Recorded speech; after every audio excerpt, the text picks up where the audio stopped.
kununua tiketi zao kwa wingi, kwa haraka, ili kila mwana Simba apate nafasi ya kuja kwenye mchezo huu.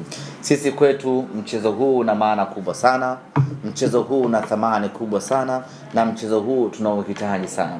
Mchezo huu una vitu vingi vya msingi vipya ambavyo tunakwenda kuvishuhudia kwa mara ya kwanza vikitokea katika ardhi yetu ya Tanzania.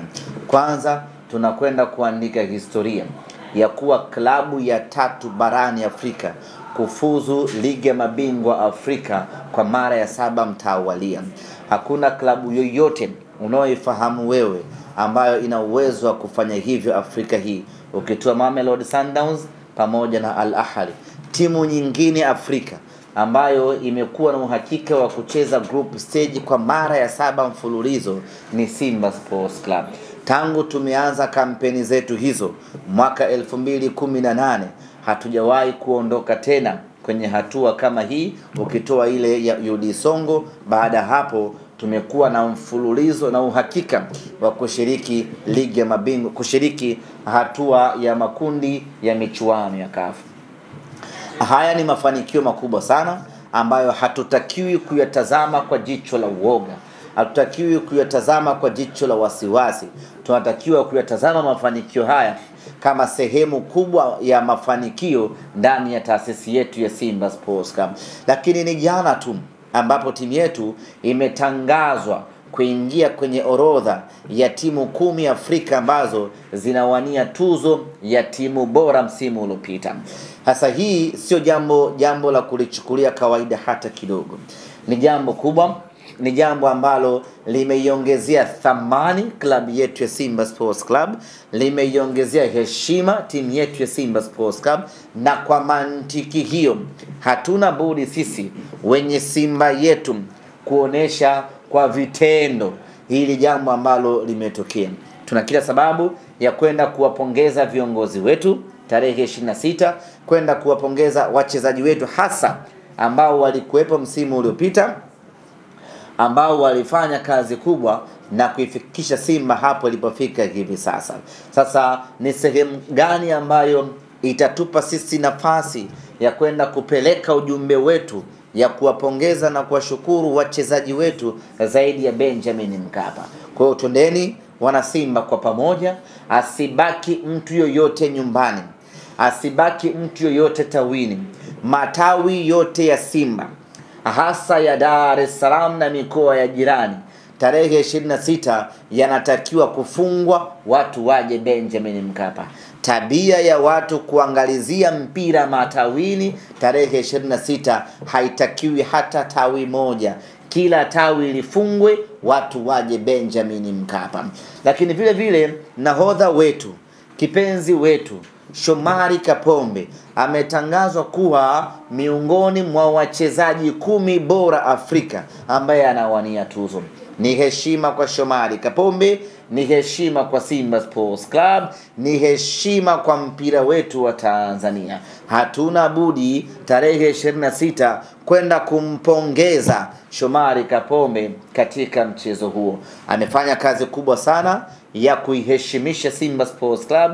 Sio jambo jepesi hata kidogo kwa yeye kuingia katika orodha ya wachezaji 10 bora barani Afrika. Na tena sio mchezaji wa kawaida Kapombe, ni nahodha wetu sisi Simba Sports Club, ni nahodha wa mfano ambaye anaiongoza Simba kwa mfano ya wachezaji bora. Ameteuliwa na ni jukumu letu sisi tarehe 26 kwenda kumpongeza Shomari Kapombe. Baadaye tutatoa maelekezo tunampongeza kwa namna gani. Atakapoingia tusimame tumpigie makofi, ama ikifika dakika 12 tumpigie makofi maana anavaa jezi namba 12. Tutapanga hapo baadaye na kupeana maelekezo, lakini sio jambo la kupita kimya kimya hili kwa Simba Sports Club na kwa nahodha wetu Shomari Kapombe. Sasa ukiangalia yote hayo yanakupa sababu mwana Simba kuja uwanjani. Lakini tunakwenda kuiona Simba ambayo imefanyiwa mapinduzi ya kimpira, Simba mpya ambayo katika nyinyi mmekuja hapa hakuna ambaye amewahi kuiona Simba hiyo. Tunakwenda kuiona wote pamoja siku ya tarehe 26.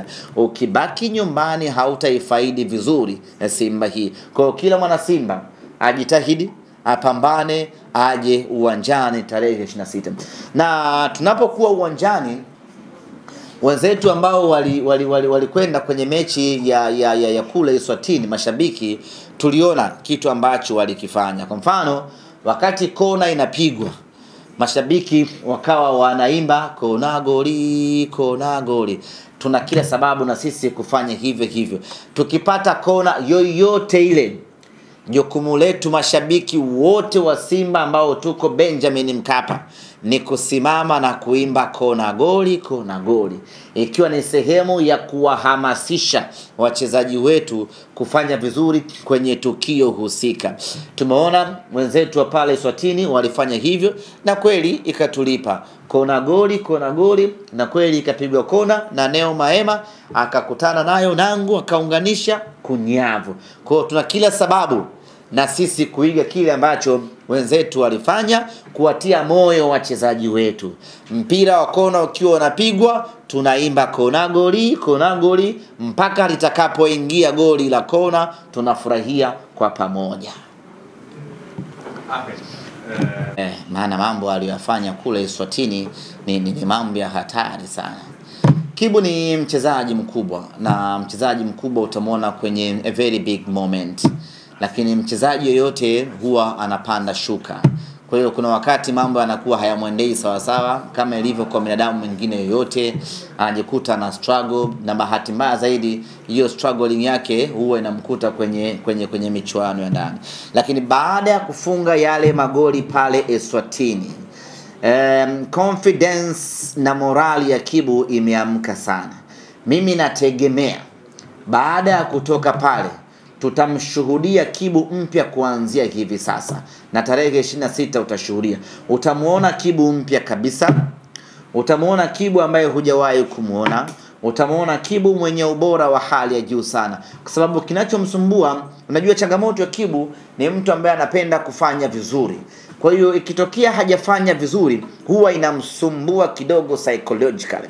Sasa basi amefunga yale magoli mawili. Hata ukimtazama nuru yake imeshabadilika kwa sababu tayari mambo yameanza kuiva kwa upande wake, na nafasi atakazoendelea kupata atazidi kuimarika zaidi. Mimi naamini kabisa msimu huu tumemuona Shomari Kapombe kwenye kinyang'anyiro cha tuzo za CAF.